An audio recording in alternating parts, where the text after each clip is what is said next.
Hoy tendremos la parte número 64 del tema La paz de Dios, donde empezaremos con el libro de Colosenses. Pero os advierto, a partir de aquí, de este capítulo 1, vamos a hacer un intermedio en los temas de la paz de Dios. Pero va a ser un intermedio plenamente conectado a los temas de la paz de Dios. Y me explico. Vamos a ver cómo en este capítulo 1 aparece algo que nos va a llevar a otro tema, del cual debemos hablar, y creo que con toda la necesidad ya. Creo que ahora es el mejor de los momentos y precisamente nos coincide con este capítulo de Colosenses 1, que tanto tendrá que ver con lo que trataremos. Cambiaremos incluso el nombre. Ya no será la paz de Dios en esos apartados en sí, sino que va a ser la naturaleza de Jesús. Realmente las creencias están siendo tambaleadas por todos lados y vale la pena saber realmente cuál es la sana doctrina en esto, para que nadie nos engañe y nos lleve por donde no debe llevarnos. Vamos a empezar el tema de hoy con una oración. Padre nuestro que estás en los cielos, nos ponemos en tus manos una vez más, para que el Espíritu Santo esté aquí con nosotros, que sea el que nos vaya guiando a todo el conocimiento, a toda la verdad, y que además, una vez más te pedimos, Señor, que no sea solo para un conocimiento intelectual, sino que todo sirva para ir transformándonos, cambiando nuestro carácter y ser como tú quieres que seamos. Ayúdanos a avanzar en esta carrera cristiana, a terminar venciendo, pero con tu ayuda, porque solos no podemos. El diablo sabe que le queda poco tiempo y está yendo a por todas para destrozar a tu pueblo y para evitar que el mensaje llegue a todo el mundo. Ayúdanos, Señor, a como sea, para que este mensaje llegue absolutamente a todo el mundo, a cada criatura viva, ser humano que está en él, para que todos puedan decidirse por ti. Perdona todos nuestros pecados. En el nombre de Jesús te lo pedimos todo. Amén. Bien, como os decía, hoy vamos a tratar sobre Colosenses. Y me gustaría que os fijaseis en las dos imágenes que aparecen aquí. Primero es la de portada, donde se ve un mapa. Fijaos cómo aparece Colosas. Colosas era la ciudad donde precisamente el escrito de Pablo iba dirigida. Iba dirigido precisamente a esa ciudad que fijaos dónde está situado. Muy cerca, relativamente cerca, está Éfeso. Pablo escribió también cartas a Éfeso, pero escribió cartas, fijaos, a Filipos, que está más al norte, también a Tesalónica, también a Corinto. Este fue prácticamente uno de los circuitos principales del apóstol Pablo, sobre todo en sus cartas. También escribió a otros lugares, es cierto, y también iremos viendo más cosas al respecto si vamos avanzando en la lectura del Nuevo Testamento. Pero para que nos situemos ya vemos dónde está Colosas. Pero fijaos ahora en la imagen que hay a mi espalda. Esto es Colosas. Bueno, pues cuesta entender, ¿no? Viendo unas sencillas columnas por el suelo, que eso haya sido una ciudad. Pues sí, fue una ciudad sumamente importante en su momento. Y es uno de los lugares que aún jamás ha sido excavado. Es sorprendente, ¿eh? No ha habido interés, parece ser, en que se excave allí, o nadie le ha surgido el interés para hacerlo, y si le ha surgido, quizás no ha conseguido el dinero para poderlo hacer, no lo sé. Lo único que se encuentra ahora allí son ciertas columnas por el suelo y algunos restos más, pero prácticamente nada más. Esa gran ciudad, en el siglo XII, parece ser que los turcos hicieron estragos y la arrasaron. Pero antes fue una ciudad de rico comercio. ¿Cuándo escribió Pablo la carta precisamente a los colosenses? Pues fue sobre el año 62 de la era cristiana. Fue entonces cuando les dirige esa carta escrita desde Roma. Y ya sabéis que si Pablo escribía desde Roma, normalmente precisamente no estaba escribiendo en plena libertad, porque ya sabéis lo que le aconteció, estuvo preso. Pablo parece ser que no fue precisamente quien, por decirlo de algún modo, inauguró esa iglesia de Colosas. Él no estuvo allí en un principio. ¿Y quiénes fueron entonces los que iniciaron la iglesia en ese lugar? Pues por los datos que se conocen, parece ser que fue Epafras y Filemón, al cual también Pablo le escribe posteriormente una carta. Epafras es un personaje del que hablaremos después un poco. No es el mismo que Epafrodito, aunque el nombre es, como por decirlo de algún modo, un acortamiento de ese mismo nombre. Tiene que ver, Epafrodito tenía que ver también con Venus, pero en este caso es como un diminutivo de ese nombre sobre otra persona, no es el mismo. Hay un dato que debemos conocer antes de empezar esta lectura de los colosenses, porque ya hemos visto anteriormente cómo en las cartas de Pablo había un trasfondo de problemas con los judaizantes. Sí, lo mismo que está aconteciendo ahora, lo mismo. Pero sabéis, ahora en la carta a los colosenses no solo se puede hablar de judaizantes, sino de alguien o de algún grupo que estaba moviendo otros conocimientos que iban aún más allá de los simples, por decirlo de algún modo, judaizantes. ¿Quiénes eran estas personas? Pues, bueno, podríamos decir que son los inicios ya, en esos tiempos, que alguna vez hemos hablado también de ellos, de los gnósticos. Por tanto, judaizantes y gnósticos fueron dos problemas muy graves que estuvo sufriendo los primeros años la Iglesia cristiana. ¿Y qué creían en este caso los de Colosas, aún siendo cristianos? ¿Qué influencia habían recibido? Pues algo que, mira por dónde, es de plena actualidad, sobre todo en el mundo de la nueva era, el culto a los ángeles. ¿Os suena, no, el culto a los ángeles? Pues lo mismo, no es nada inventado de ahora. Hay personas que creen que, bueno, todo esto son cosas que van surgiendo. No, no, todo esto ya estaba antes, ahora sencillamente se repite. Creían que había distintas categorías de ángeles y que Miguel era el más alto de todos ellos. Es curioso. Bueno, pues todo esto Pablo tuvo que afrontarlo, porque por si fuera poco, ellos creían en una cuestión sobre Cristo, porque creían en Cristo, ¿eh? Pero esa cuestión que creían sobre Cristo es que Jesús era dual. ¿Y qué es eso de ser dual? Pues que en él había bien y mal. ¿Os suena el equilibrio famoso también del mundo oriental entre el bien y el mal, etcétera, etcétera, dos energías y todo esto? Pues en el fondo todo eso también es la base del gnosticismo. Y creían que Jesús, en él anidaba el bien y el mal. Fijaos si va a ser importante que tratemos bien el tema de la naturaleza de Jesús, de Cristo. Porque sin saberlo muchos están cayendo en el gnosticismo, diciéndose incluso adventistas. Porque eso nos lleva a un terreno que es de lo más peligroso y de lo más satánico. Y por desgracia muchos que están predicando en primera línea están aceptando una serie de creencias y arrastrando a otros, sin saberlo, al mismo espiritismo. Bien, pues todo eso lo vamos a tratar. Creían también que Jesús, partes de ellos, porque dentro del gnosticismo ha habido distintas vertientes, Jesús no tenía materia física, sino que era una materia espiritual solo. Y que Jesús incluso no llegó a morir. Fijaos las tendencias que habían arrastrado unos y otros que se iban añadiendo con el tema del gnosticismo. Claro, si Jesús no vino en carne, automáticamente hay un problema, porque ¿qué mérito tiene eso para la salvación del ser humano? Pero aparte contradice totalmente el resto de las Escrituras.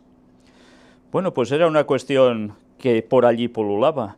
Por tanto, vamos a tener que tratar de varios temas, y precisamente este capítulo 1 nos empezará a introducir de lleno en ello, a tal punto que hoy lo vamos a analizar, pero eso sí, dejaremos un espacio bastante grande, como un paréntesis en el cual no vamos a entrar prácticamente hoy, para empezar ya con esa temática el próximo sábado, si Dios quiere. Pero antes de iniciar el tema en sí, vamos a seguir mostrando esos plagios satánicos sobre la paz de Dios que no cesan ni un solo día. Es realmente impresionante. Mirad esto, la mezquita en Emiratos Árabes ahora se llama María Madre de Jesús. Ayer lo mostramos precisamente en las noticias de actualidad. ¿Y para qué sirve eso? Evidentemente para un ecumenismo a todos los niveles. Cuando ves las declaraciones de la comunidad evangélica, la anglicana, etcétera, están plenamente de acuerdo en esto. ¿Y para qué va a servir? Pues mirad, en la opinión ya dicen que esto contribuirá a la paz y al entendimiento mutuo, no solo en nuestro país, sino en toda la región, en Emiratos, ¿eh? Bueno, pues ya vemos por dónde va la cuestión. Una vez más, recordad, el Papa estuvo en Fátima, ¿eh? Y Fátima no es Fátima porque sí. Fátima fue lo que fue precisamente porque iba a servir para algo con el mundo del Islam, recordemos eso. Ya lo tratamos, ¿eh? El Papa expresa su dolor y reza por las víctimas del incendio de la Torre Grenfell en Londres. Una catástrofe impresionante. Bueno, pues también ¿qué hace? Invocar para la paz en esa comunidad local. Vamos a Venezuela ahora. La marcha de la fe. Los venezolanos salieron a las calles para pedir que haya paz. Pero cuidado, venezolanos a nivel general, distintas tendencias religiosas, no importaba, todos unidos por la paz. ¿Os dais cuenta dónde llevan los conflictos que se están provocando? Aparte de intereses económicos y geoestratégicos, llevan a que la gente pida paz. Y evidentemente ya sabéis quién está propiciando que se hable tanto de paz en ese lugar como mediador, y es el mismísimo Papa, por cierto. Bueno, pues más noticias. El Papa Francisco recibió a Angela Merkel.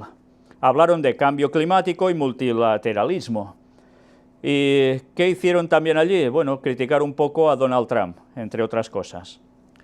Porque ya sabéis, se ha salido del tema medioambiental, de cambio climático, y está quedando como el malo absoluto de la película, mientras el papado y los otros que se asocian a lo que dice el papado están quedando como los buenos. En fin, cada uno toma su papel para llevar al mundo a lo que buscan, por supuesto. Sí, todos siempre van vestidos en negro y esta semana ha habido bastantes encuentros con el Papa de distintas personalidades y siempre es el mismo requisito, ¿no? También hablaron de Helmut Kohl, que murió esta semana. Ya sabéis que fue el que trabajó para la unificación de las dos Alemanias, después de la Segunda Guerra Mundial, bastante ya para acá, en la época, y era de los cristianodemócratas. Y trabajó especialmente para la Unión Europea, por tanto trabajó especialmente para el Vaticano, ¿eh? Porque ya sabéis que el Partido Cristiano-Demócrata tiene que ver precisamente con el catolicismo de lleno. Bien, ¿qué hablaron? Pues lo favorecieron a este señor hablando de su compromiso por la paz y la reconciliación. Yo no me digo si Helmut Kohl va a ser salvo o no, yo solo digo que él cumplió una función. Y, en fin, este dato debemos recordarlo en esta imagen, porque el Papa Angela Merkel le regala algo y no es ninguna cebolla, ¿eh? Es algo que tiene que ver con rama de olivo. Y ya sabéis por qué. Estuvo antes Angela Merkel en Argentina, estuvo hablando del antisemitismo, y va luego con el Papa, y el Papa le ofrece la rama de olivo, que es símbolo de la paz, ¿y de quién más? Del pueblo judío. Bien, pues todo va ligando. Vamos a ver el vídeo donde se nos narra un poco todo esto. Bueno, llevan ya 6 encuentros entre Merkel y el Papa, no es poco. Evidentemente alguien tira del tren de la Unión Europea sirviendo al Vaticano, queda más que claro. Caraqueños rezaron rosario por la paz de Venezuela en Parque Cristal. Y algunas personas llevaban estatuillas como la que veis aquí y también con el niño Jesús en brazos. O sea, Semiramis y Tamuz, en verdad. Pero no lo saben, claro. Todos rezaron el rosario. ¿Y por qué? Pues era para conseguir la paz. Todo está sirviendo para lo mismo. Aquí aparece el texto completo del Papa en el Ángelus del domingo 18 de junio de 2017 y habló de la Eucaristía, la misa en general. El Santo Padre indica que nutrirnos de Jesús, Eucaristía, significa además abandonarnos con confianza en Él. ¿Y de qué iba a hablar también allí? Pues, como siempre, sostenernos en el compromiso por la justicia y la paz. Esto es lo que nos lleva, dice, la Eucaristía. O sea, que si vas por la Eucaristía, vas por la paz. si no, pues mal vas. Y vuelve a hablar del proceso de paz, etc. Videomensaje de Francisco, el rosario, una oración que lleva paz a los corazones, a la Iglesia y al mundo. O sea que los mantras llevan a la paz, en definitiva, porque el rosario no es nada más que un mantra. Bueno, pues ya era de esperar, lleva la paz en los corazones, en las familias, en la Iglesia, en el mundo. Pues es la pera el rosario, ¿no? El Santo Padre a los comunicadores, donde la vida conoce fracasos, transmitan esperanza. Y una vez más, ¿de qué iban a hablar allí? Pues vuelve a aparecer la paz, pero esta vez a través de también los medios tecnológicos y sociales, para que se trabaje en eso, se busque desde esos medios. Cultura de la paz. El yerno de Trump llega a Israel en un intento por renovar las negociaciones de paz. Una vez más, la situación en Israel. Israel, Palestina, problemas, se busca la paz y ahora dicen que es un buen momento para que se consiga, pero cuidado, durará un proceso de tiempo un poco largo, lo advirtieron. Ayer mismo lo pudimos presentar también en las noticias. Bien, algo que también está aconteciendo y que casi parece una broma, pero es una realidad. 10.000 españoles piden la ciudadanía de Asgardia, la primera nación espacial. Es curioso, estos parece ser que no están teniendo tantos problemas como Cataluña para pedir lo mismo. El científico Igor Ausher-Bailey ha presentado en París su proyecto global, unificador y humanitario de lanzar al espacio un satélite para poner en marcha el primer país espacial. Y bueno, ya veis su insignia, la flor de la vida, ya veis el ojo también en el cielo, el famoso Eye in the Sky, de alguna canción que os suena, ¿verdad? Pues claro, es el ojo egipcio, ya sabéis a quién hace referencia, por tanto, ¿no? Bueno, pues evidentemente, mirad por qué buscan esto. Dicen que en la web se detallan los 3 principios o metas de Asgardia. La primera es garantizar la paz en el ámbito espacial. O sea, ya es paz cósmica, prácticamente, ¿no? La Santa Sede y el Papa reiteran ante la OEA su posición sobre Venezuela. Permitir el ingreso de alimentos y medicinas, fijar la fecha de las elecciones y liberar a los presos políticos. El Vaticano haciendo de mediador, pero apretando para conseguir lo que buscan. Y todo esto, evidentemente, tenía que ser el tema de la paz social, lo que ahora precisamente no está allí y que ellos defienden tanto, aparentemente. El Papa por Sudán del Sur, iniciativa del Santo Padre para una población exhausta. Ya sabéis, una población que lo está pasando muy mal por esa división que se hizo de Sudán del Norte y Sudán del Sur por cuestiones petroleras y que precisamente el Vaticano tiene su mano detrás, pero eso aquí evidentemente no va a aparecer. Hablan de proyectos humanitarios en esta cuestión y eso sí, promover el proceso de desarrollo y la paz. Qué bonito, por un lado liarla y por el otro y diciendo paz, paz. Tony Blair en Israel, mirad, vuelve a surgir Tony Blair. Las circunstancias están listas para la paz. No ha dejado de trabajar. Ya sabéis que la mayor parte de estos políticos, cuando dejan de estar en presidencias o lugares de alto cargo, después van a empresas y sirven como consejeros de no sé de qué, pero para cobrarse, y otros se mueven en el ámbito internacional aún, y en este caso Tony Blair sigue con lo mismo, paz. ¿Y en qué, ¿en qué lado? Pues evidentemente en la zona de Israel. Ellos seguirán trabajando para sus fines. Asesores de Trump se reúnen con Abbas y concluyen que la paz llevará tiempo. ¿Os dais cuenta? Todo tiene un proceso. Hay personas que enseguida creen que el mundo se acaba ya mañana o mañana pasado o en septiembre o un poquillo más allá. Todo tiene su tiempo. Y si las personas no comprenden esto, por más proféticos que se crean, realmente están patinando en la palabra de Dios. Todo tiene su tiempo. Y paz, paz, paz, tanta como queráis. El Santo Padre a los jugadores de la National Football League. Los jóvenes necesitan modelos. También del rugby, del fútbol americano, van a ver al Papa. Ya no solo el fútbol europeo, latinoamericano, también hasta del rugby.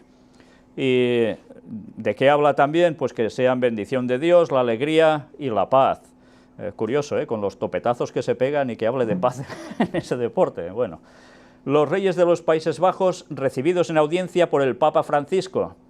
¿Y de qué tenían que hablar? Pues ya se sabe, protección del medio ambiente, lucha contra la pobreza, inmigración e integración, o sea, Laudato Si, la encíclica del Papa, que la va dando por todos los dirigentes. ¿Pero de qué hablaron? Promover la paz y la seguridad. Qué raro, ¿eh? Cuando digan paz y seguridad, ya sabemos lo que vendrá, ¿no? Pues una vez más ha vuelto a surgir. En fin, este es un repaso. Algunas noticias las he dejado ya de banda porque es el cuento de nunca acabar, pero ya veis que es un continuo bombardeo sobre la palabra paz, porque el mundo está anhelante de ella por todos lados, y por tanto cuando alguien les ofrece esa solución, qué poco van a tardar en querer cogerla, aunque sea la falsa paz. Nosotros ahora vamos a adentrarnos ya en la auténtica paz de Dios, vamos a adentrarnos en Colosenses capítulo 1, y una vez más os digo, todos los que tengáis Biblia con distintas versiones, incluso seguid el texto conmigo desde aquí, porque siempre hay alguna palabra que quizás es más clarificadora en alguna otra versión que, por ejemplo, en la Reina Valera 1960, con un lenguaje ya un poco más antiguo, que es la que aquí os muestro. Empieza así: Pablo, apóstol de Jesucristo por la voluntad de Dios, y el hermano Timoteo, a los santos y fieles hermanos en Cristo que están en Colosas.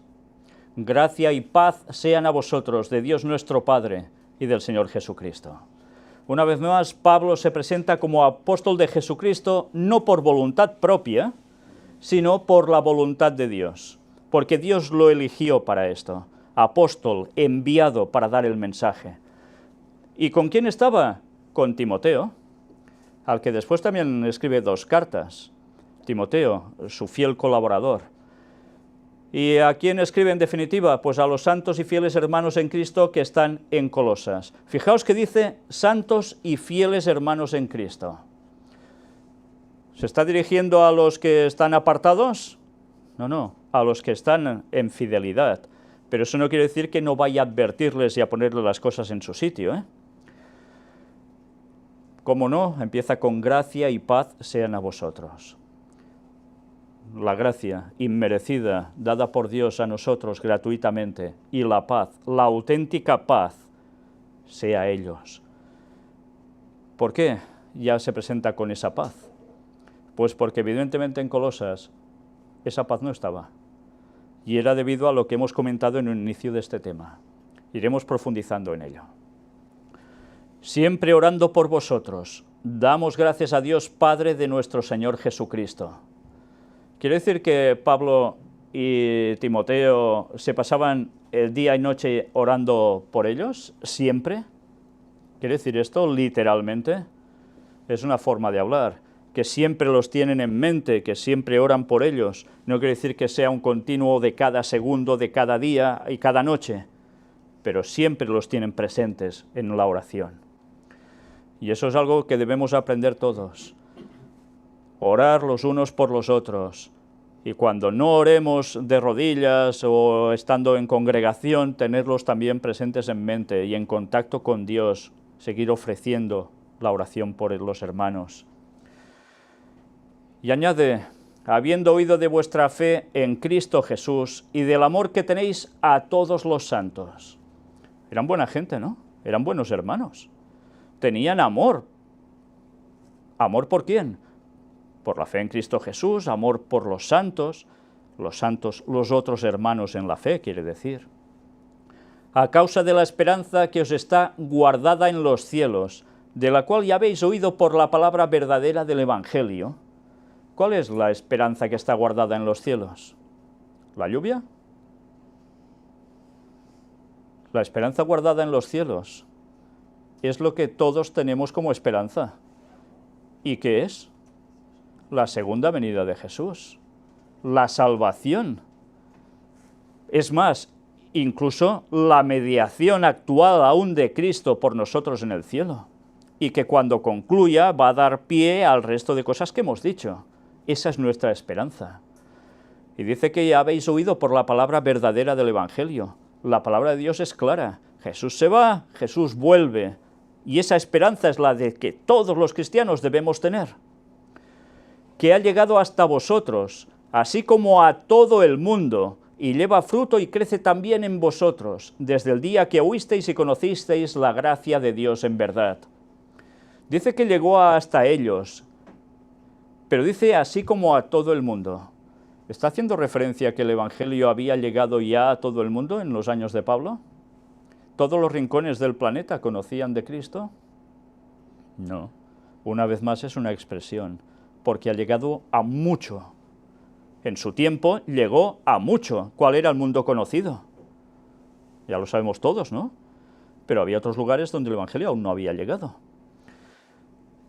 Y lleva fruto y crece también en vosotros. ¿Qué fruto debe llevar esto? ¿La esperanza para el cristiano debe llevar algún tipo de fruto? ¿A dormirse en los laureles? Para nada. La esperanza nos tiene que llevar a saber que debemos vivir en consonancia con la voluntad de Dios, porque de lo contrario, por más esperanza que tengamos y que Cristo vendrá y nos vamos a quedar fuera.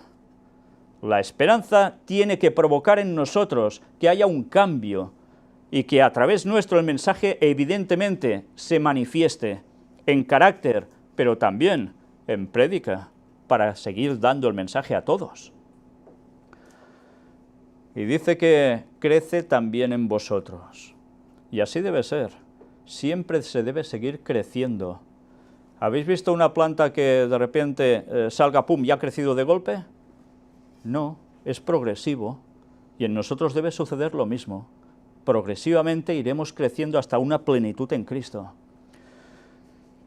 Desde el día que oísteis y conocisteis la gracia de Dios en verdad. Porque hubo un día en que conocieron como nosotros, ¿verdad? Que un día empezamos a saber algo. Como lo habéis aprendido de Epafras, nuestro consiervo amado, que es un fiel ministro de Cristo para vosotros. Y aquí nos sale Epafras, el fundador de la iglesia en Colosas seguramente. Él los instruyó, ese consiervo amado. ¿Por qué le dicen consiervo? Porque ellos también eran siervos del Señor, y unos a otros eran consiervos. Es un fiel ministro de Cristo para vosotros. Qué bonito, ¿eh? Alguien que daba el Evangelio y que era un fiel ministro. ¿Sabéis? Hay personas que dan el Evangelio, pero no son fieles ministros. ¿Y eso no abunda? Bueno, creo que solo tenéis que hacer un repaso de dar alguna vueltecilla por cualquier iglesia. ¿Cuántos dirigentes, ministros del Evangelio realmente funcionan así? ¿Cuántos? Se puede hablar mucho, pero ¿se puede ser un fiel ministro de Cristo para la gente hablando mucho a veces? No necesariamente. Bueno, pues debemos ser las dos cosas. Nosotros también debemos ser fieles ministros de Cristo para la gente. Y aquí me detengo para que veáis algo. Está extraído de aquí del Nuevo Diccionario Bíblico Certeza, pertenece básicamente al mundo evangélico, pero habla sobre Epafras y da un buen detalle. Nos dice en Colosenses 1:7 y 4:12 y Filemón 23, uno de los amigos y colegas de Pablo, llamado por él su consiervo y compañero de prisiones, ese es Epafras. Este nombre es forma abreviada de Epafrodito, pero probablemente no haya que igualar a Epafras con el Epafrodito de Filemón 2:25 y 4:18. Se infiere que Epafras evangelizó las ciudades del Valle del Lico, en Frigia, bajo la dirección de Pablo, durante el ministerio de este último en Éfeso, y que fundó las iglesias de Colosas, Hierápolis y Laodicea. Posteriormente visitó a Pablo durante su cautiverio romano, y fueron las noticias llevadas por él sobre las condiciones en las iglesias del Valle del Lico las que movieron a Pablo a escribir la epístola a los colosenses. O sea, Pablo, ¿cómo se informaba? ¿A través de Internet de lo que pasaba en los lugares? Evidentemente necesitaba que alguien le contara las cosas. Y si no era por revelación directa, alguien se lo tenía que decir. Y en este caso, Epafras le informó. ¿Y esto qué reacción provocó en Pablo? Pues, ¿ya se lo harán? ¿Los dejó así? ¿A mí qué? No. Recibió ese mensaje de parte de Epafras y reaccionó en consecuencia. Por tanto, como le importaba la salvación de todos, aunque él no hubiese conocido a esas personas directamente, se preocupó y les escribió. Y vaya cosas les llegó a escribir. Vamos a continuar con la lectura. Quien también nos ha declarado vuestro amor en el Espíritu. Les dio un buen informe, ¿eh? Epafras le dice a Pablo y a Timoteo, nos ha declarado vuestro amor en el Espíritu. Todos unidos. Por lo cual también nosotros, desde el día que lo oímos, no cesamos de orar por vosotros y de pedir que seáis llenos del conocimiento de su voluntad en toda sabiduría e inteligencia espiritual. Bien, ya sabéis que Pablo le gusta redundar, ¿eh? Va poniendo adjetivos y recalificativos encima para sacarle a todo más importancia, darle más preponderancia. Es muy importante lo que Pablo está diciendo aquí. Primero, lo que una vez más nos dice, no cesamos de orar por vosotros cuando se ha enterado de la situación. Pero además dice, y de pedir que seáis llenos del conocimiento de su voluntad. ¿De la voluntad de quién? De Cristo. Eso es lo que él pedía. Ellos pedían por ellos. Pero además, en toda sabiduría e inteligencia espiritual. No está hablando de la sabiduría a nivel de calle, ni de la inteligencia a nivel de calle, sino aplicado todo a nivel espiritual. ¿Y por qué necesitaban estar llenos de esa sabiduría e inteligencia espirituales? Precisamente, sobre todo, por los problemas que había en Colosas, por el problema gnóstico. Si ellos no eran capaces de saber discernir con la ayuda de Dios, ellos sucumbirían a los engaños satánicos que se estaban introduciendo entre los primeros cristianos. Y que, por desgracia, después de prácticamente 2000 años, siguen volviendo a la carga también entre el pueblo de Dios. Y fuera, por supuesto. Para que andéis como es digno del Señor, agradándole en todo, llevando fruto en toda buena obra y creciendo en el conocimiento de Dios. Qué fácil es decir, para que andéis como es digno del Señor. Pero ahora, una vez más, esto se lo escribe a los colosenses, pero también no nos lo podemos aplicar. ¿Andamos, como dice aquí, como es digno del Señor? ¿Ven en nosotros, no hablo en andares literales, sino en el andar por la vida a nivel general, ven en nosotros que somos dignos del Señor? Porque si nosotros no ven ese ejemplo en actuaciones, no fingidas, sino en hechos reales de la vida, en palabras, acciones, tenemos un grave problema. Quiere decir que esto es muy bonito en la teoría, pero a la hora de la práctica, si no estamos así, estamos dando un mal ejemplo, no llevamos fruto en toda buena obra y encima no esperemos crecer en el conocimiento de Dios. Y esa es la auténtica realidad. Crecer en el conocimiento de Dios auténtico solo se adquiere si además de corazón uno quiere seguir de verdad andando ser digno del Señor. Porque si no, lo que va a llegar es un falso conocimiento. Y un conocimiento que además puede llegar al engreimiento, y aún es peor. Y añade, fortalecidos con todo poder, conforme a la potencia de su gloria, para toda paciencia y longanimidad. Cuando habla de poder, aquí habla de energía, la palabra griega es energía, por tanto ya sabemos que es algo que cuando recibes energía, ¿qué hace? Te mueve, ¿no?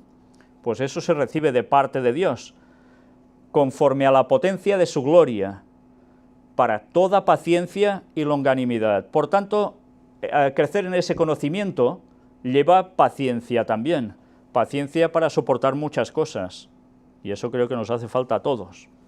Pero habla de longanimidad. ¿Y alguien de vosotros tiene una versión distinta aquí? ¿Qué dice el versículo 11 en alguna versión? ¿Lo tiene alguien? ¿O todos tenéis la Reina Valera 1960, sí? También dice longanimidad. Bien, pues vamos a aclarar qué quiere...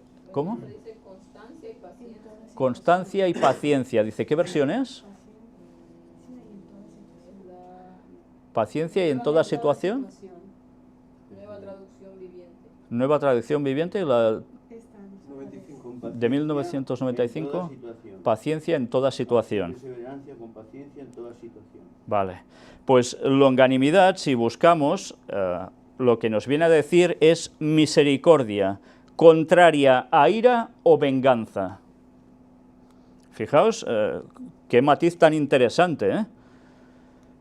Si habla de paciencia, por un lado, y luego nos dice misericordia como lo contrario a ira o venganza, quiere decir que si no tienes paciencia, ¿qué harás?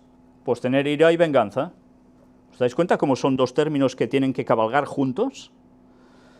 Pues eso es lo que necesitamos todos. Con gozo dando gracias al Padre, que nos hizo aptos para participar de la herencia de los santos en luz.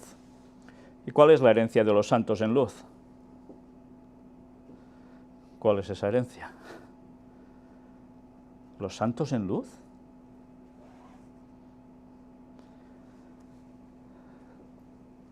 ¿Quiénes son los santos? Los que guardan los mandamientos de Dios y la fe de Jesús. Y en luz, pues son los que siguen lo que hay que seguir. Pero esto evidentemente nos puede hacer pensar también.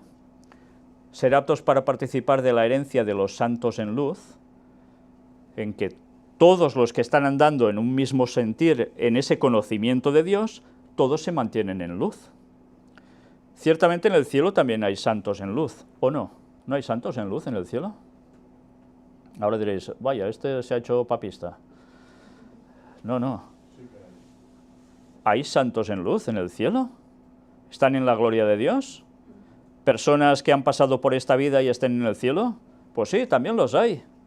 Enoc, Elías, ¿quién más? Moisés, ¿y quién más? Los que resucitaron con Cristo, que fueron al cielo, no se volvieron a morir. Seres de otros planetas también, ¿no? Ángeles, seres de otros mundos que jamás han pecado. Imaginaos si hay santos en luz. Están haciendo la voluntad de Dios y en pleno conocimiento de Él. Pues al final los de aquí más los de allá, todos juntos, participamos de lo mismo. Y nos dice además, el cual nos ha librado de la potestad de las tinieblas y trasladado al reino de su amado Hijo. Está hablando aquí de personas que aún pisaban en tierra, aún no estaban en el cielo, pero dice, el cual nos ha librado de la potestad de las tinieblas. ¿Quién es la potestad de las tinieblas? Satanás. Y si te libra de Satanás, ¿qué hace? Y trasladado al reino de su amado Hijo. ¿Qué pasa? ¿Que nos trasladó a los colosenses, a Pablo y a los demás, a todos, al reino de los cielos ya en ese momento? No, estaban aún vivos en la tierra. ¿Eso qué quiere decir? Pues que estando aquí se puede participar del cielo de allí. ¿Y cuántos de nosotros participamos del cielo de allí en la tierra aquí? El cristiano debe vivir ya como si estuviese en el cielo. Debe de notar eso en su vida. Evidentemente las circunstancias de aquí no son las circunstancias del cielo, eso queda más que claro. Pero el cristiano, como dice Ellen White, debe mostrar también la vida del cielo ya aquí en la tierra. Si cada cristiano hiciese eso, ¿creéis que la gente no quedaría verdaderamente perpleja de ver una gran diferencia entre los que son pueblo de Dios y los que no? Ellen White escribió que en la actualidad, y eso ya era en sus tiempos, entre los creyentes y los impíos, la barrera prácticamente inapreciable. Pues ¿qué diría ahora, no? ¿Qué diría ahora? En quien tenemos redención por su sangre, el perdón de pecados. Fijaos una vez más cómo siempre nos habla del reino de Cristo y lo va asociando a la redención por su sangre. Pablo habla de muchos temas, pero siempre es cristocéntrico, siempre tiene claro que todo lo que podemos conseguir y se nos da es gracias al sacrificio de Cristo por nosotros. Él sí habla de muchos conocimientos, muchas cosas interesantes, pero siempre con Cristo allí. Esto es ser cristocéntrico de verdad. A veces se acusa a muchos de decir, es que esto no es cristocéntrico, este mensaje no es cristocéntrico. Todo está basado en Cristo, porque si no es por la sangre de Cristo, todos los conocimientos que sean de nada sirven. Luego nos dice aquí, bueno, cuando nos habla ahora en el versículo, ya veremos, bueno, vamos avanzando. Cuando en el 13 nos dice, el cual nos ha librado de la potestad de las tinieblas, cuando habla de librado es rescatar. liberar, rescatar. Nos ha rescatado de manos de Satanás. En definitiva viene de eso, redención también. No somos conscientes que cuando hemos aceptado al Señor y queremos seguirlo, nos ha liberado de Satanás directamente, nos ha rescatado de sus garras. ¿No es para darle gracias a Dios eso? Es que no deberíamos cesar de dar gracias a Dios, pero lo llevamos ya como tan asumido. Pues no, realmente, si no estuviésemos con Cristo, estaríamos bajo el dominio de las tinieblas. No hay otra. Luego, además, en el versículo 14, nos dice, en quien tenemos redención por su sangre, el perdón de pecados. Perdón como liberación también aparece. Nos libera, del pecado. Y sigue en el 15. Porque aquí ya viene la cuestión que os he dicho, donde haré el paréntesis, para empezar ya el tema que viene. Él es la imagen del Dios invisible, el primogénito de toda creación. Pues deberemos hablar de la preexistencia de Cristo, ¿no? Por fuerza. ¿Por qué aquí Pablo habla de esto? Pues porque era la cuestión que había con los gnósticos. O se dejaba claro de dónde surgía Cristo, hablo de surgir como un término para que entendáis como un punto de partida para comprender algo, o sencillamente se iba a caer en el engaño de los gnósticos. Nos habla de imagen del Dios invisible, primogénito de toda creación. Cristo, imagen del Dios invisible. ¿Qué quiere decir esto? Una imagen del Dios que no se ve. Por tanto, Él, ¿qué hacía? Transmitir lo que era Dios Padre. Sí, o sea, mostró cómo era Dios Padre en Él. Esto nos va a llevar a más cosas ya en su momento. Pero además dice, el primogénito de toda creación. ¿Sabéis que en este texto es donde muchos dicen, ¿veis? Jesús es creado por Dios Padre. Es lo primero que creó Jesús. En esta versión dice, Cristo es la imagen visible del Dios invisible. Espera, coge un micro, por favor, para decirlo, porque si no, no se oirá nada.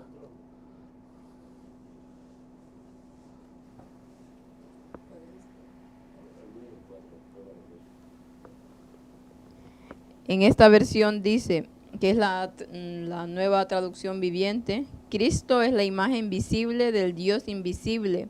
Él ya existía antes de que las cosas fueran creadas y es supremo sobre toda la creación. Él ya existía antes de todas las cosas creadas. Pero aún y así, que el texto indica esto, hay personas que dicen, sí, porque todas las cosas las creó Cristo, pero a Él lo creó el Padre. Siempre dan la vuelta a la cuestión. Bien, cuando habla aquí de imagen, significa similitud, semejanza. Por tanto, hacía un reflejo de lo que era Dios, Padre. Pero cuidado, porque dice primogénito de toda creación. ¿Primogénito quiere decir que es el primero en ser creado? Primogénito viene de tener la preeminencia.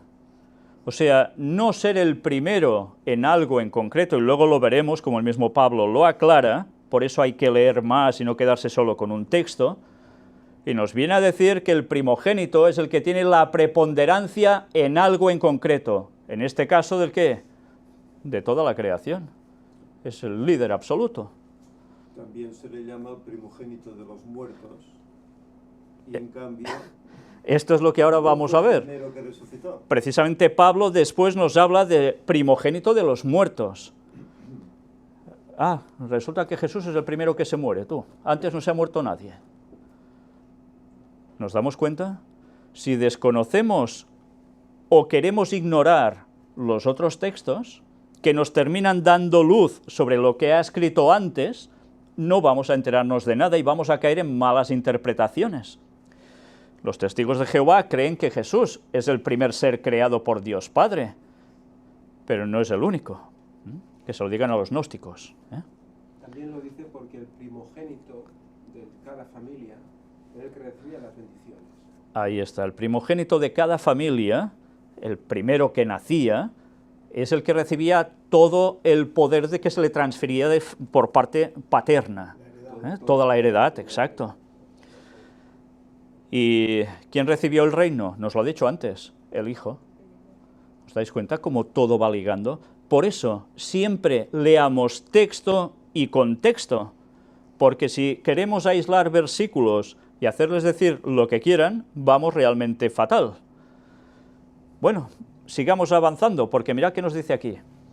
Porque en él fueron creadas todas las cosas, las que hay en los cielos y las que hay en la tierra, visibles e invisibles.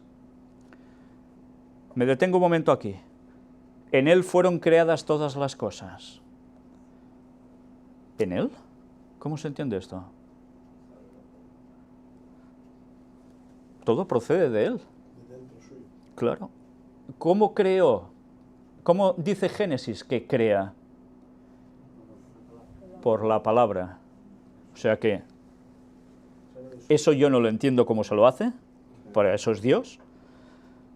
Y de allí, con su palabra, genera el ¿qué? La creación. Ese poder de la palabra suya no la entenderemos jamás, pero lo hizo. Y de él surge todo, las que hay en los cielos y las que hay en la tierra. ¿Qué cosas hay en los cielos creadas? Bueno, claro, todo el universo podemos decir.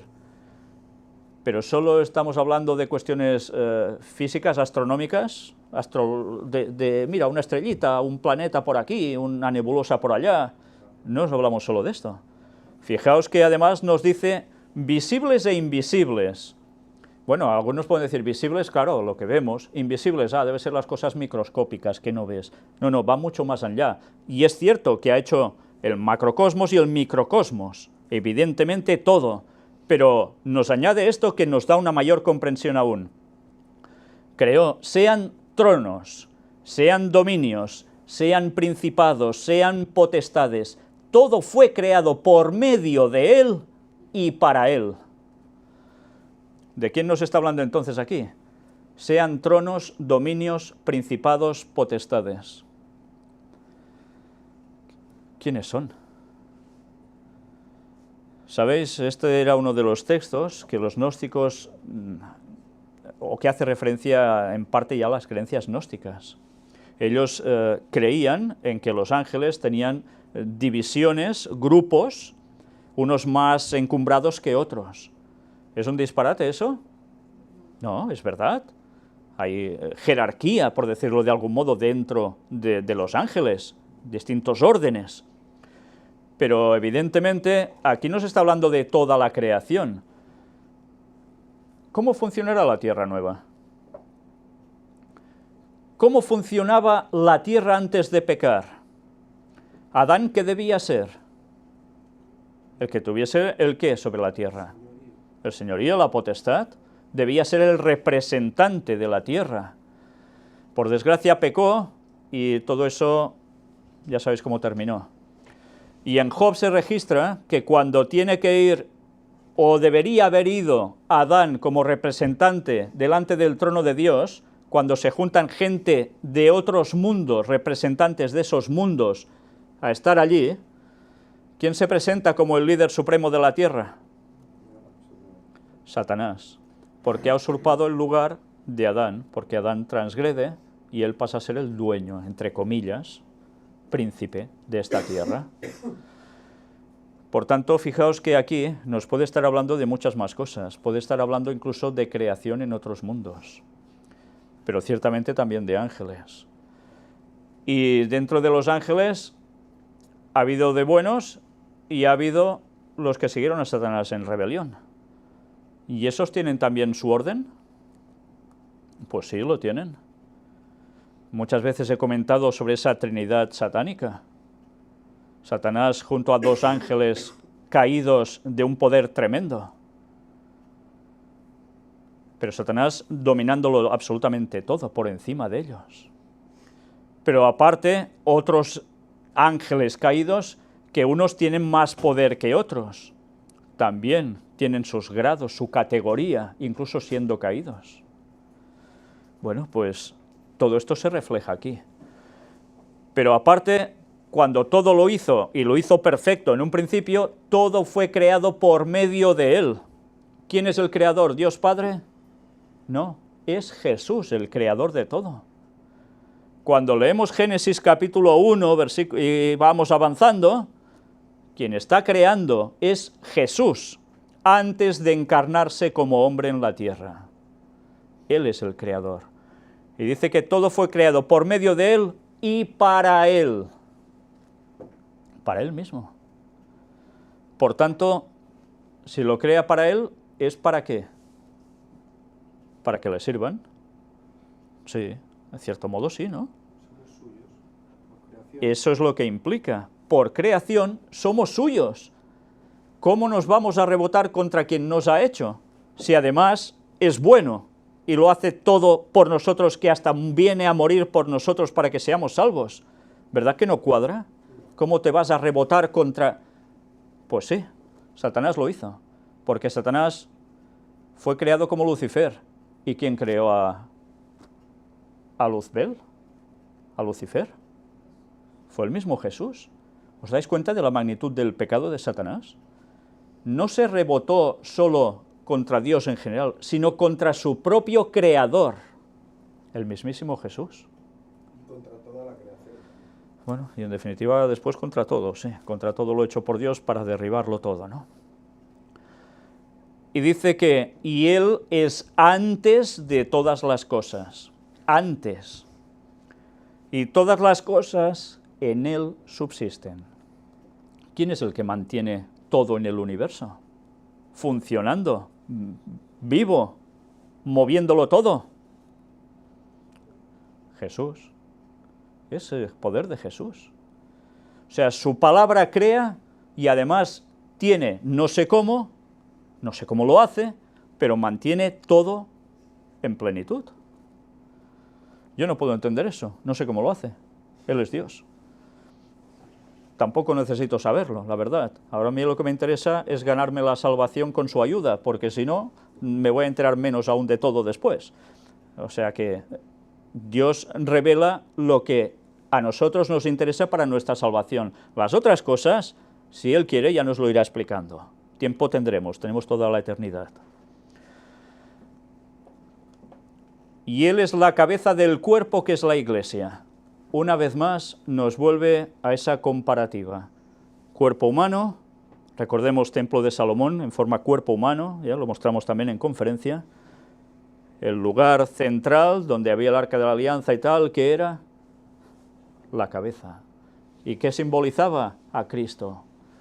Pues una vez más, la cabeza del cuerpo que es la Iglesia es Cristo. ¡Qué maravilla!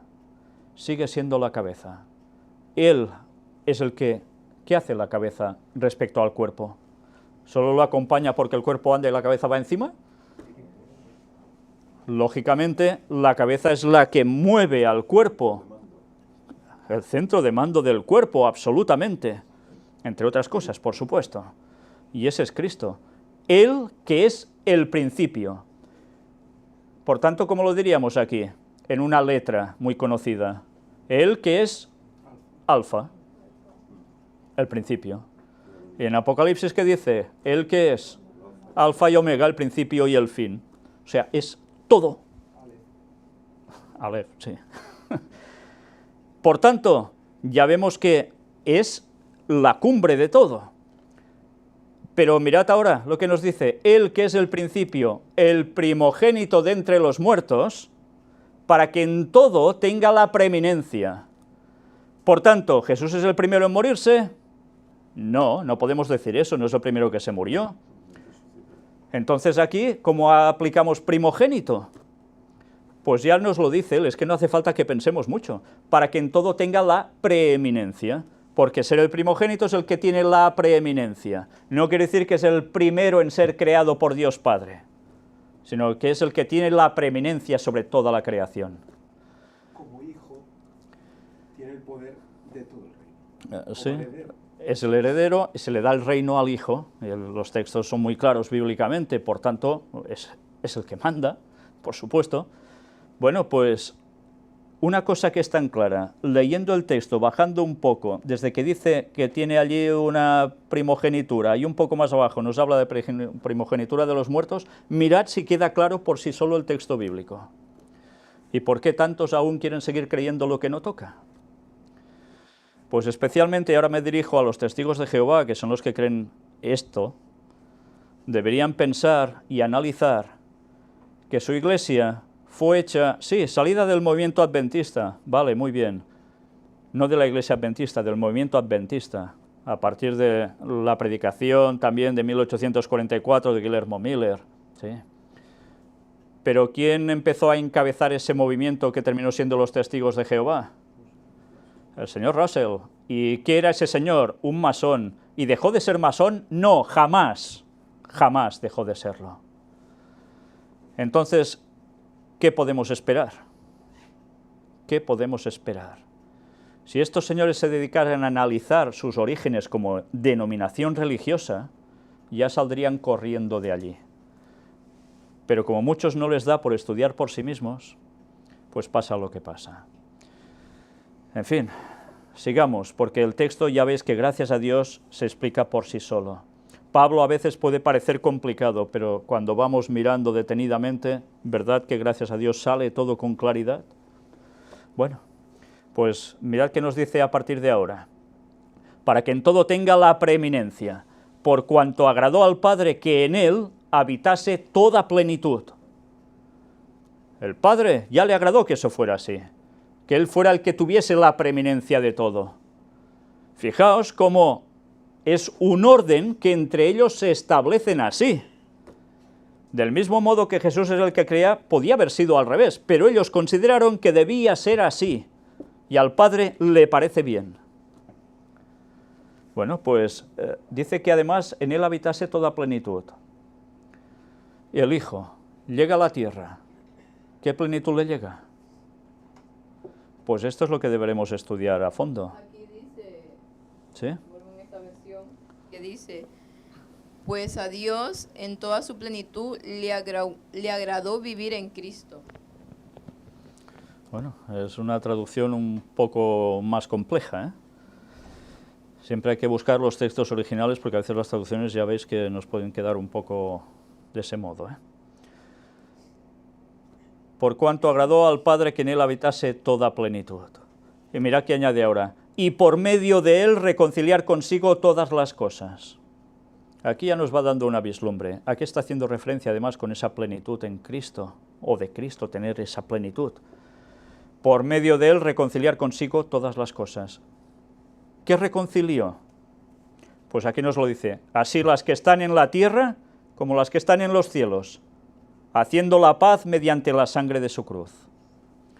¿Cómo reconcilia Dios el cielo con la tierra? A través de Cristo. ¿Cómo? Muriendo Él por nosotros en la cruz, derramando su sangre. A partir de allí, ¿qué hay? Una conciliación entre el cielo y la tierra. Por tanto, ¿qué hace? De mediador y de puente. Él sí que es el sumo pontífice, no el Papa, ¿eh? Es Cristo. Por eso cuando alguien se pone el título de sumo pontífice, como tenía el César, y va el papado y coge ese mismo atributo, lo que está haciendo es ponerse en el lugar de Cristo. Es anticristo. Bueno, pues deberemos estudiar qué es eso de que habitase toda plenitud en él, porque es necesario conocerlo, porque deberemos hablar de la naturaleza de Jesús, la física y la moral. ¿Nació como Adán antes de pecar o después del pecado? Físicamente y moralmente. ¿Tendencia al mal? ¿La tenía o no la tenía? ¿Sirve de un modo para que seamos salvos y del otro no? Pues deberemos analizar todo eso. Biblia en mano y con las citas de Ellen White, por si a alguien le quedan dudas. Y vamos a ver una vez más cómo, por desgracia, tanta mentira está entrando entre el pueblo de Dios que está dejando de ser pueblo de Dios. O conocemos la verdad a fondo o vamos a quedar fuera. Y ahora hay otra conjetura, que que nació como aquellos que nacemos de nuevo, ¿no? Nació de nuevo, reconvertido. ¿Le podéis pasar un micro que pueda...? Esta es otra...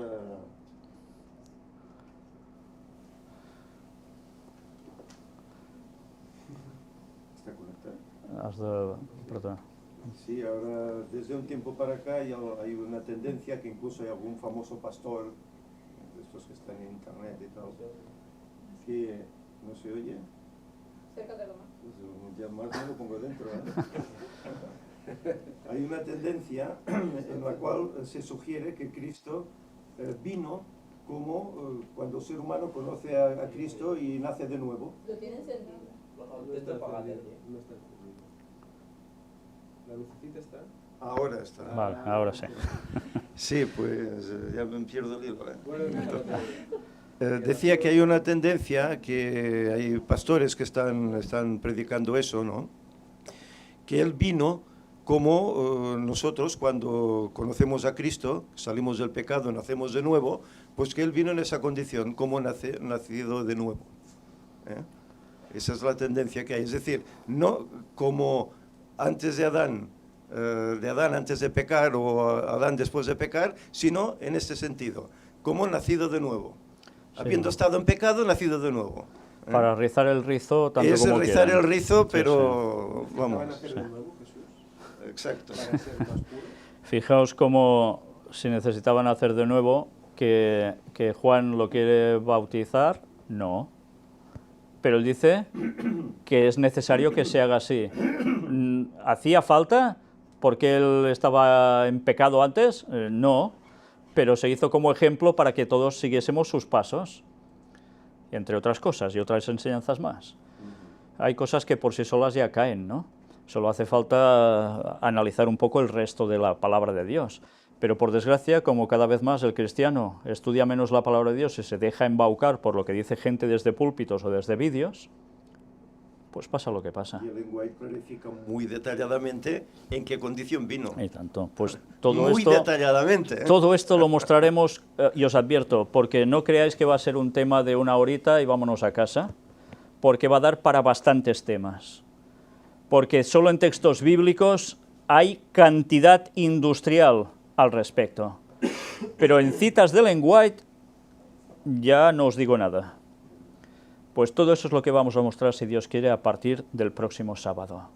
Y vale la pena que cada cristiano sepa realmente la verdad sobre este aspecto.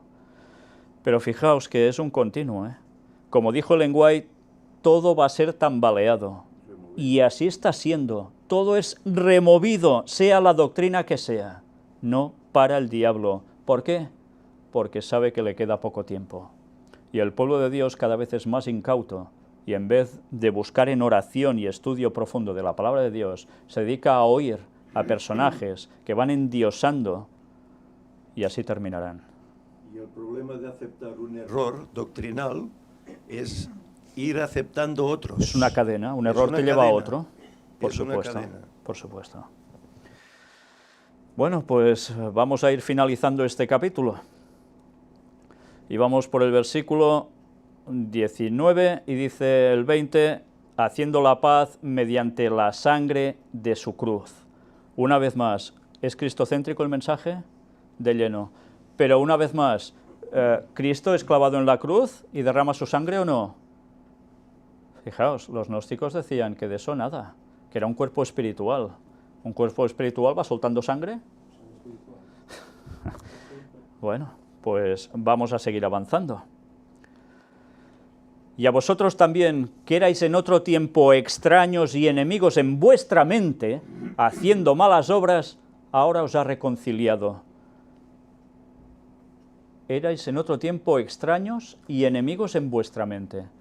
Es curioso, en nuestra propia mente, ¿y éramos extraños y enemigos antes de estar en la verdad? Qué cosa, ¿eh? Lo que nos está diciendo es realmente sorprendente. Nosotros mismos, sin estar en el mensaje, en la fe, creemos que estamos tan bien. Hablo sobre todo de las personas que se han incorporado posteriormente a la fe, ¿no? Cuando ya han tenido alguna cierta edad. Pero resulta que sin darse cuenta eran extraños y enemigos en su propia mente. ¿Por qué? Porque la propia mente está hecha ¿para qué? ¿Para servir a quién? ¿Para estar con quién? Con Dios. Pero si no estabas con Dios, eras extraño y enemigo en tu propia mente. Enemigo incluso. Casi nada, ¿eh? ¿Y qué haces en consecuencia? Malas obras. Claro. No eres consciente de todo eso, ¿y qué te lleva si no estás con Cristo? Pues a hacer malas obras. Normal. Ahora os ha reconciliado en su cuerpo de carne. Anda, mira, pero no decía que eran todo espiritual, el cuerpo de Cristo. Pues Pablo les dice tajantemente, ¿cómo vino? En carne. Por tanto, si vino en carne, ¿vino como qué? Como ser humano. Como cualquiera de nosotros, humano, de carne, y que tiene sangre por dentro, algunos más que otros, por medio de la muerte. Por medio de la muerte nos reconcilia. Si Cristo no muere, no hay reconciliación. Imaginaos el movimiento gnóstico a qué llevaba, y a qué lleva aún ahora. Que si no aceptas que Cristo muere y derrama su sangre por ti, ¿de qué te sirve eso? ¿Te lleva a la salvación? No, te aleja de Cristo, te aleja de la salvación directamente. Imposible. Reconciliación nula. Para presentaros santos y sin mancha, irreprensibles delante de Él. Por eso muere Cristo. Porque cuando estamos ante el trono de Dios, no en persona, pero en juicio, ¿quién nos representa? Nuestro abogado, el que ha pagado por nosotros. Y cuando Dios mira a ese Víctor San Vicens o al que sea, ¿a quién está viendo? ¿A este personaje? ¿A este hombrecillo? No, está viendo a Cristo, que ha pagado por él, y por tanto puede llegar a ser salvo. ¿Y esto no es una maravilla? Pues imaginaos, si Cristo no muere, ¿qué sucede? Pues que de aquí no se salva nadie. Nadie. ¿Por qué se pudieron salvar Enoc, Elías, Moisés incluso, si Cristo aún no había muerto y se los llevó al cielo? Pues porque había la promesa que Cristo vendría y moriría por nosotros. Pero sabéis que Cristo podía fallar, ¿no? ¿Os imagináis esa situación? Es casi increíble. Jesús hubiese fracasado, ¿qué sucede con ellos? ¿Qué sucede con ellos? ¡Hala, ya os podéis bajar otra vez! Es tremendo, ¿eh? Lo que estaba en juego es la vida eterna de cada persona que ha pasado por este mundo, y de algunos que se les había dado una recompensa especial ya en ese momento. 3 personas. 3. Bueno, vamos a seguir. Si en verdad permanecéis fundados y firmes en la fe, ahí está la condición. Serás salvo si en verdad permanecéis fundados y firmes en la fe. Porque Cristo ha podido morir por ti, pero si tú no cumples con ese requisito, de nada te va a servir. Es fuerte, ¿eh? Pero esa es la verdad. Ese es el mensaje. Y sin moveros de la esperanza del Evangelio que habéis oído, el cual se predica en toda la creación que está debajo del cielo, del cual yo, Pablo, fui hecho ministro o diácono, es la palabra en griego. Y sin moveros de la esperanza del Evangelio. Qué interesante, ¿eh? Si te mueves de esa esperanza, ya estás.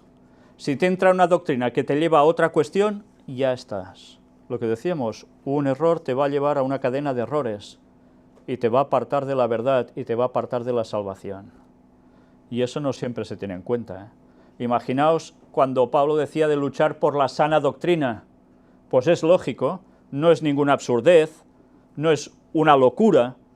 Hay que hacerlo, estar en la sana doctrina toda, porque es el único modo de estar en un mismo sentir todos. Porque si yo creo una cosa fundamental que es correcta y otro cree otra que dice que es fundamental y es correcta y otro igual y todos son distintos, ¿eso qué es? Pues es un gallinero. Y en un gallinero el Espíritu Santo difícilmente se va a manifestar.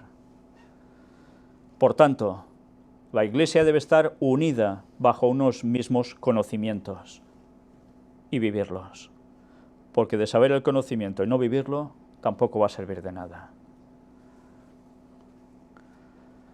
Y además habla otra vez de ese evangelio que se predica en toda la creación que está debajo del cielo, del cual yo, Pablo, fui hecho ministro. Qué bonito, ¿eh? Pablo, una vez más, dice que él representa y explica al mundo el qué, la auténtica verdad. Es apóstol, es enviado. ¿Por quién? ¿Por él mismo? No. ¿Por orden de quién? De Jesús mismo. El que murió y resucitó es el mismo que lo coge y lo envía.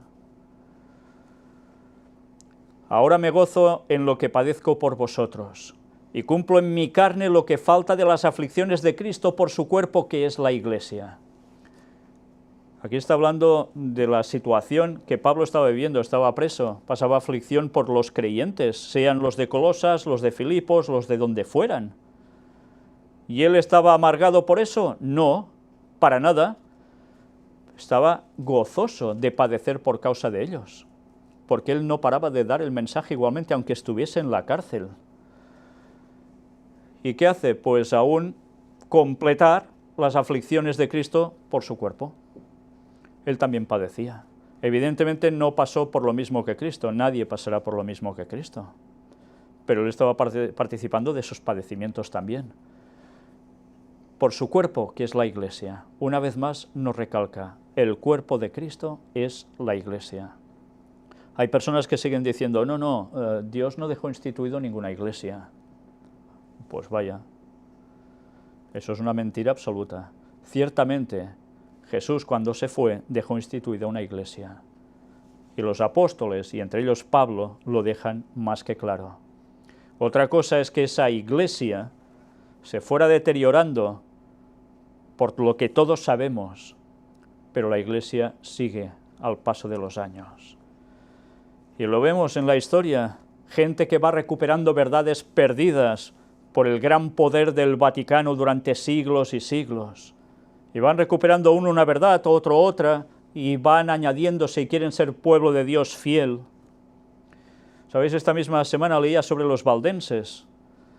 ¿Sabéis los valdenses que tanto hablamos, que estaban en el Piamonte, en la zona de Suiza, Italia, allí en los Alpes? Pues sabéis que llegaron hasta Cataluña y estuvieron aquí en Cataluña los propios valdenses. De eso no se habla y es historia. Y dejaron también semilla de esas creencias, porque junto a ellos estaban también los albigenses, los cátaros, que venían de Occitania, en Francia, y llegaron también a entrar en Cataluña, estuvieron aquí entre nosotros, y dejaron bases y constancias de sus creencias, de su fe.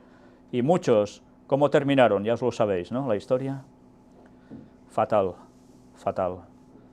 Porque había un poder que seguía luchando para que la verdad no surgiera, y que no paraba de echar tierra y mentiras sobre las creencias de ellos, que aún perduran hasta nuestros días.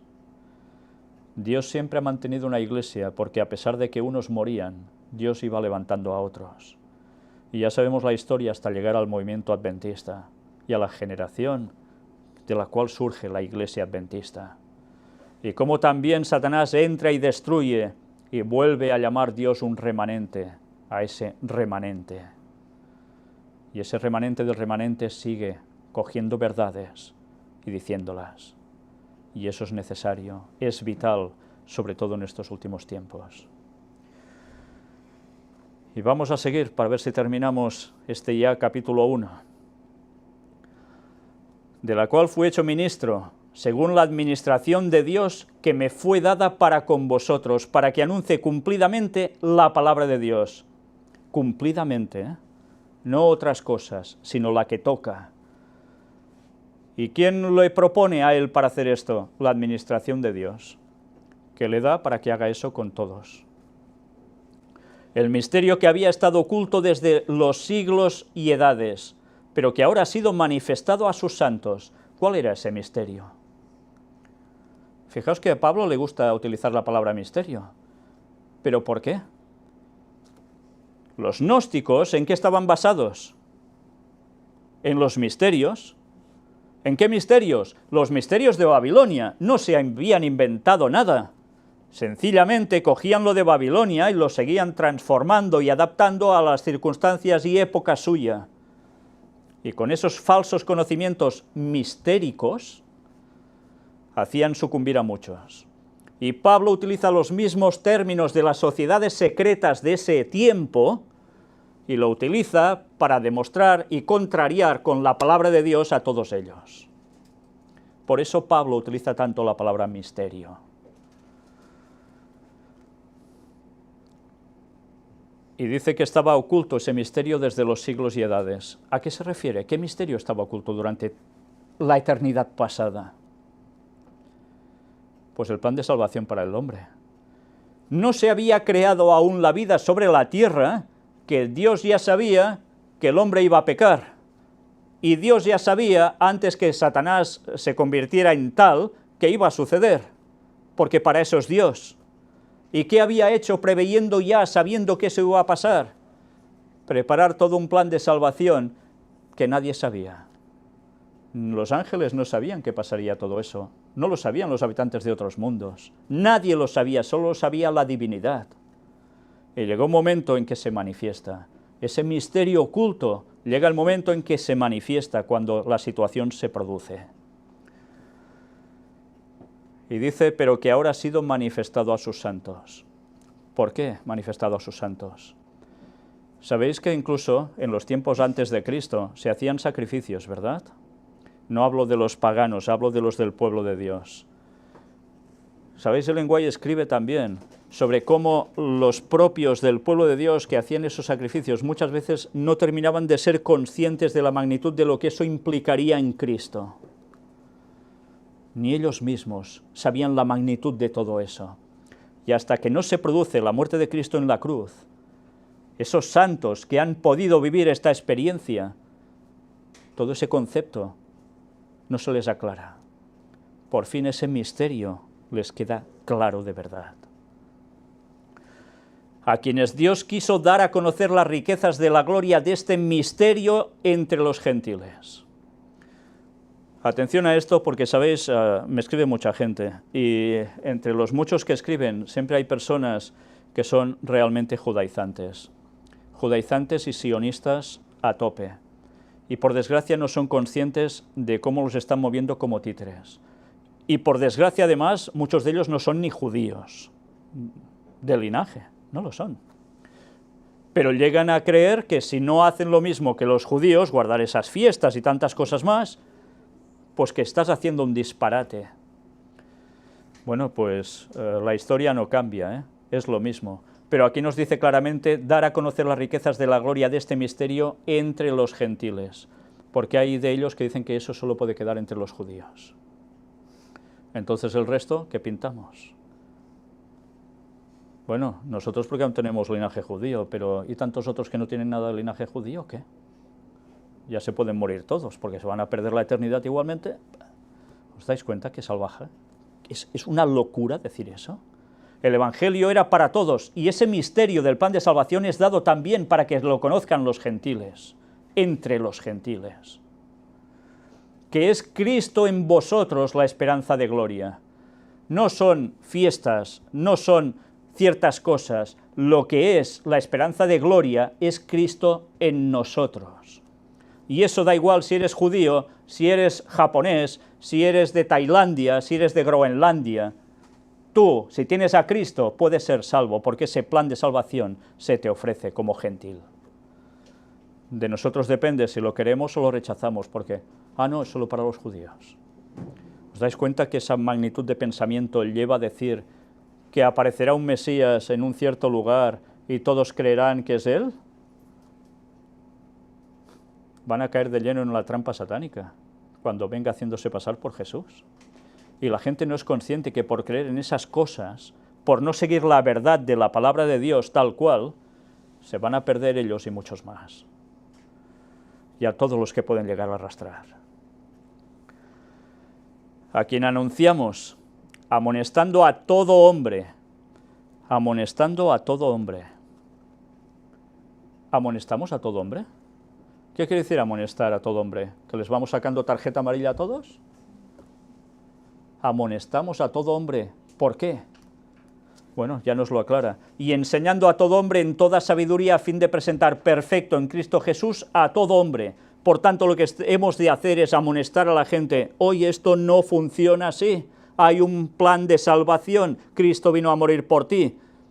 Y tienes que explicarles cosas de un modo que les capte la atención, porque evidentemente si ahora sales a la calle y al primero que pasa le amonestas diciendo Cristo murió por ti, tienes que hacerle caso, te vas a morir quemando, y te van a tomar por loco, y creo que con toda la razón.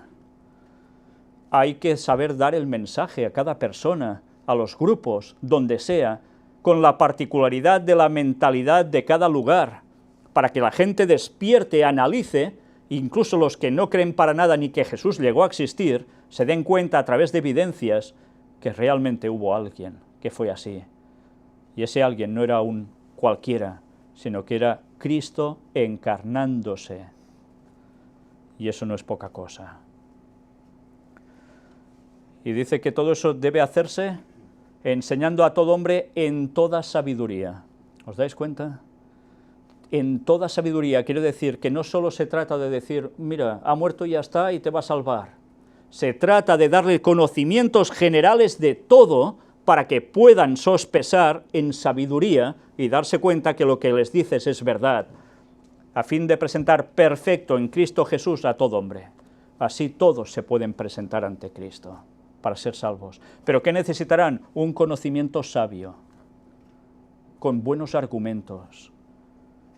Porque sin argumentos difícilmente vas a llegar a la gente. Pero eso sí, puedes tener muchos argumentos, pero como tu vida no vaya en consonancia, ¿de qué va a servir? Hoy sí, dice cosas muy buenas, pero mira qué vida lleva, ¿eh? Y luego eso, ¿qué influye? Pues que no hagan ni caso del mensaje, por supuesto. Para lo cual también trabajo, luchando según la potencia de Él, la cual actúa poderosamente en mí. Cuando dice trabajo, viene de copiao.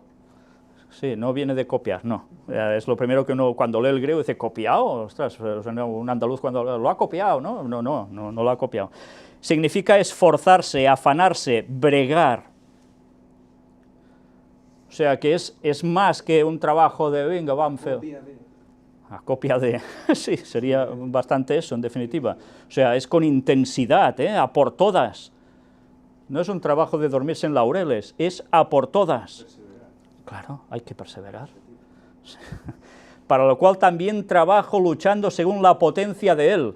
No dice por mi propio mérito, yo que soy tan fuerte, sé tanto. No, dice por la potencia ¿de quién? De Él, luchando según esa potencia. Y luchando, contender, combatir. ¿De dónde surge? Una vez más, del lenguaje atlético. ¿Qué hacían? ¿Solo corrían dando vueltas a un estadio? Eso era una modalidad, pero había otra modalidad que era la lucha. Sí, ya existía entonces. Y en esas olimpiadas tan conocidas habían apartados para lucha. Y ese lenguaje que Pablo utiliza aquí de contender, combatir, está precisamente extraído de eso. ¿Y cómo creéis que luchaban si se estaban jugando la corona de laurel? ¡Ay, que te doy un golpe! ¡Ay, no!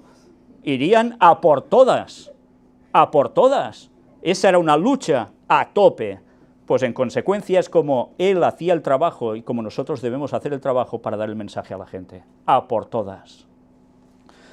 Y bien, aquí termina Colosenses 1. Como os decía, el próximo tema va a ser ya el paréntesis. Vamos a hablar sobre la naturaleza de Cristo. Os decía que va a durar varios temas, por tanto, tened paciencia porque no va a ser cuestión de un día ni de dos. Pero una vez más, como nunca, es totalmente necesario. Esta misma noche recibía un mensaje de alguien que me comentaba que esto se está tratando y de qué modo en muchas iglesias en Argentina. Y precisamente el enfoque, ya os podéis imaginar que es todo lo contrario a lo que debe ser. Pero sabed que esto no es solo en Argentina, porque recibo mensajes de muchos países y esa situación se está dando en todos lados. Por tanto, debemos conocer la verdad, conocer esa sabiduría de Dios, y solo el Espíritu Santo nos puede guiar a ello. Por eso os pido mucha oración, para que todos estemos mentalizados para comprender lo que el Señor nos quiere decir. Que Dios os bendiga a todos y que nos junte en ese mismo sentir en la sana doctrina. Amén. Vamos a concluir con una oración.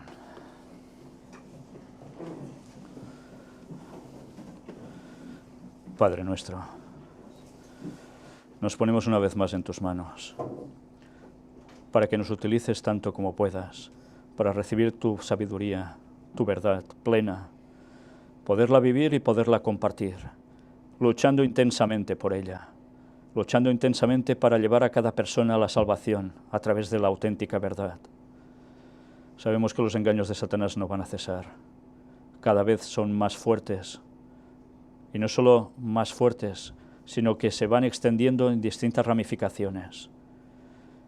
Por eso te pedimos, Señor, que nos des esa sabiduría para poder hacer frente a tanta falsedad, a tanto engaño, y que nos des ese derramamiento del Espíritu Santo, esa lluvia tardía para que concluyamos tu obra en la tierra, que el mensaje sea predicado efectivamente a todo el mundo, a cada hombre y mujer de esta tierra que tanto te necesitan. Nos quedan muy pocos años, pero queda tanta labor por hacer. Te queremos pedir, Señor, que sigas añadiendo cada día a los que deben ser salvos y que ellos a su vez también cojan el liderazgo fuerte para seguir proclamando a muchos más la verdad, para que muchos más puedan estar contigo en tu regreso. Gracias por ese inmenso sacrificio de Cristo en la cruz por nosotros. Gracias por esa sangre derramada que nos da la vida. Ayúdanos a no aflojar nunca. En el nombre de Jesús te lo pedimos todo, por el perdón de todos nuestros pecados. Amén.